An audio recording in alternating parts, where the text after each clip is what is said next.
চলে এসেছি আরেকটা স্টোরি টাইম নিয়ে, অ্যানাদার ট্রমাটিক স্টোরি টাইম। তো এটা আমার স্কুল লাইফের ঘটনা। আমি তখন ক্লাস 7-এ পড়ি। আমি স্কুল থেকে বাড়ি ফিরতাম পাবলিক বাসে। যেহেতু আমার বাড়ি আমার স্কুল থেকে অনেক দূরে ছিল, তাই জন্য আমার এখানে স্কুল বাস আসতো না। ক্লাস 6 অব্দি আমার বাবা মামা যে কেউ আমাকে নিয়ে যেত আর নিয়ে আসতো, কিন্তু ক্লাস 7 থেকে আমি একা ফিরতাম, কারণ বাবা মায়ের দুজনেরই তখন কাজের চাপ প্রচন্ড বেড়ে যায়। I was like okay fine, I will go alone and I will come back alone as well. এতদিন যখন যাতায়াত করছি আমি চিনি এখন রাস্তা। এবার আমার স্কুল থেকে বাস স্ট্যান্ড 5 মিনিটের হাঁটা পথ ছিল। তো সেদিন আমি হেঁটেই যাচ্ছিলাম। এবার কি ভাবছিলাম জানি না, আমি নিচের দিকে তাকিয়ে হাঁটছিলাম। আমি বাস স্ট্যান্ডের একদম মুখের সামনেই এসে গেছি, আর ধরো 10 সেকেন্ড আমাকে হাঁটতে হবে। সেইখানে একটা ছেলে মানে আমার কাছে তখন সেটা লোক, উল্টো দিক থেকে হেঁটে এসে আমাকে শোল্ডারে সজোরে একটা ধাক্কা মারলো। নর্মাল ধাক্কা নয়, সজোরে ধাক্কা। এমন জোরে ধাক্কাটা মেরেছিল এবং এতটা ব্যথা আমার লেগেছিল, আই ভিভিডলি রিমেম্বার। সেই ব্যথা আমার 2 দিন ছিল এবং এই শোল্ডারে মেরেছিল। আমি এপাশ দিয়ে যাচ্ছিলাম আর লোকটা এইখান দিয়ে আসছিল। আমি যেহেতু নিচে তাকিয়ে হাঁটছিলাম কিছুক্ষণের জন্য, আমি না শক্ট হয়ে গেছি। আমি উপরে তাকিয়েছি, পেছনে ঘুরে তাকিয়েছি। এবার ছেলেটাও আমাকে পেছনে ঘুরে দেখছে। এবার ও কিন্তু তাকালো, ঠিক আছে, ও তাকিয়ে আবার হেঁটে ওর মতো যাচ্ছিল, আমি দেখেছি। এবার আমি ভাবছি যে what the hell just happened. আমি আর কাউকে কিছু বলিনি, আমি বাস স্ট্যান্ডে গিয়ে দাঁড়ালাম। বাস স্ট্যান্ডে খুব বেশি ক্রাউড ছিল না, মানে নর্মাল বিজি রাস্তার বাস স্ট্যান্ড যেমন হয়। আমি 1 মিনিট পরে দেখি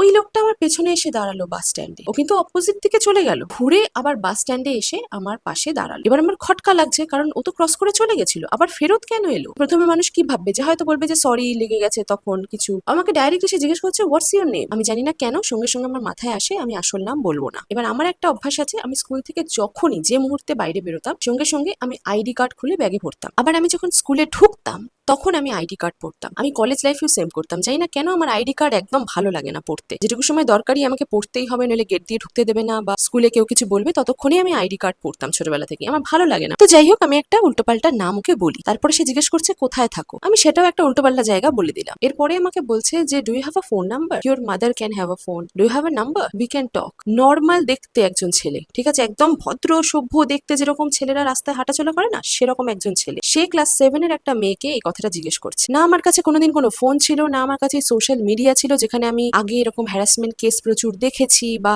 এগুলো দেখে আমি শক্ত হয়ে গেছি, এরকম কোনো ব্যাপার আছে। আমি তখন লিটারালি ক্লাস 7-এ পড়ি। আমার তখন লিটারালি হাত পা কাঁপছে, আমার মুখে থুতু শুকিয়ে গেছে, আমি কথা বলার পর যাইনি, আমার মুখ শুকিয়ে গেছে পুরো। But I was trying so hard not to show that I was scared, you know, like I was very scared. এবার আমি জানি না আমি কতটা সেটা প্রিটেন্ড করতে পারছি ওই বয়সে। আমি বললাম যে না, আমার ফোন নাম্বার নেই, আমার মায়েরও কোনো ফোন নাম্বার নেই, আমি ইন্টারেস্টেড নই। আমি মুখের উপর সোজা এরকম বললাম। Just think about the audacity, a grown ass man asking a class 7 girl for her mother's number as well. আমি সবকিছু বলেছি, না আমি ইন্টারেস্টেড না, আমার কাছে কিছু নেই। আর তখনই ও আমাকে এমন একটা কথা বললো যেটা আমাকে আরো বেশি ভয় পাইয়ে দিয়েছিল। সে আমাকে বলছে যে ভয় পাচ্ছ কেন, ভয় পাওয়ার কিছু নেই, I am just asking. And trust me, এই কথাটা শুনে আমি আরো বেশি ভয় পেয়ে গেছিলাম, কারণ আমি বুঝছি যে অপর দিকের মানুষটা বুঝতে পারছে যে আমি ভয় পাচ্ছি। আমি বাইরে থেকে নর্মাল বিহেভ করার চেষ্টা করছি, যেন পাত্তা দিচ্ছি না, কিছু যায় আসে না, আমি শুধু বাসের জন্য দাঁড়িয়ে আছি। এসব করতে করতে আমার চোখের সামনে দিয়ে আমার বাসটা বেরিয়ে গেল। আমি বাসটায় উঠতে পারলাম না, কারণ বাসটাকে আমি হাত দেখাইনি, বাসটা থামেও নি, বাসটায় আর কেউ ওঠেও নি। আর আরো একটা জিনিস আমার মাথায় তখন ঘুরছে যে এই বাসটায় আমি যদি উঠে পড়ি, তাহলে যদি এই ছেলেটা আমার পেছন পেছন বাসটায় উঠে পড়ে, হয়তো বাসটায় উঠলে আমি আরো সেফ থাকতাম। আর একটা ব্যাপার হচ্ছে, আমার মাথায় আসছে যে এই যে অবস্থা দেখছি, এ যদি আমার সাথে সাথে আমার বাড়ির বাস স্টপ অব্দি যায়, আর আমি তো মাঝ রাস্তায় নামতে পারবো না, তখন অলরেডি সন্ধে হয়ে গেছে। লোকটা যদি বুঝে যায় আমি কোথায় থাকি, তো বাসটা আমি ছেড়েও দিলাম, মিসও করলাম, মানে দুটোই তখন হচপচ হয়ে রয়েছে আমার মাথা, বুঝতেই পারছো। এরকম না না আমি করতে করতে লোকটা 2 মিনিট পরে চলে গেল। Now here comes the plot twist. আমার পেছনে একজন বয়স্ক লোক দাঁড়িয়েছিল এতক্ষণ বাস স্ট্যান্ডে। বয়স্ক মানে লিটারালি 50 বছর বয়স তো হবেই। লোকটা চলে যাওয়ার পরে উনি আমার আরো কাছে এসে দাঁড়ালেন, এসে আমাকে জিজ্ঞেস করছে ছেলেটা কি বলছিল গো। তখন আমি ছোট ছিলাম, ইনোসেন্ট ছিলাম। এখন হলে আমি বলতাম যে আপনাকে আমি কেন বলবো, বা আমি স্ট্রেট আপ কোনো আনসার না দিয়ে আমি মুখ ঘুরিয়ে চলে যেতাম, because I don't respect my elders anymore, not a single elder. আমি বুঝে গেছি এটা কি ধরনের গেম।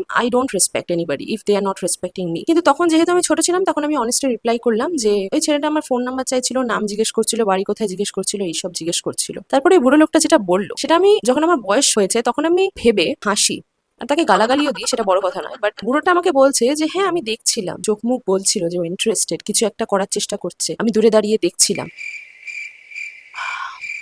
ইমাজিন দিস, একটা ক্লাস 7-এর মেয়ে, ভিজিবলি টেরিফাইড, তার গলা কাঁপছে, তার হাত পাও হয়তো কাঁপছে, সে ভাবছে যে লোক দেখতে পাচ্ছে না, বাট ক্লিয়ারলি লোক দেখতে পেয়েছে। তাই জন্যই ছেলেটা আমাকে বলেছে যে ভয় পাওয়ার কি আছে। একজন তোতলাচ্ছে, একজন আনকমফোর্টেবল হয়ে দাঁড়িয়ে আছে, আর একজন গ্রোন ম্যান দাঁড়িয়ে দাঁড়িয়ে সব দেখলো। তারপর ডিসাইড করলো যে দেখি কতদূর কি হয়, দেখি আদৌ কোনো হ্যারাসমেন্ট হয় কিনা, সেটা আমি সামনে দাঁড়িয়ে দাঁড়িয়ে দেখবো। তারপরে সে ডিসাইড করলো যখন ছেলেটা চলে গেল যে আমি ওই মেয়েটাকে জিজ্ঞেস করি যে কি হচ্ছিল। যখন সবকিছু সে নিজে সামলে নিয়েছে, তখন আমি গিয়ে জিজ্ঞেস করি। আমার হেল্প করার কোনো ইন্টেনশন নেই, আমি জাস্ট কিউরিয়াস, যাতে আমি এই ঘটনাটা আরো কয়েকজনের সাথে ডিসকাস করতে পারি, গল্প করতে পারি। বুড়ো বয়সে গল্প করবো না তো কি করবো? পিএনপিসি তো করতেই হবে, যত স্টকে গল্প থাকে আর কি। সে দেখতে ইন্টারেস্টেড ছিল যে একটা বাচ্চা মেয়ের সাথে কি হয়। This things stay with you for ever. And trust me guys, I haven't even forgotten the day it has happened. It was a Wednesday. তুমি ঠিক কতটা ভয় পেয়ে গেছিলে তুমি ভুলবে না কোনোদিন। তুমি ওই হেল্পলেস ফিলিংটা কোনোদিন ভুলে যাও না। So whenever I say that men are absolutely disgusting, it's not a joke. I genuinely mean it.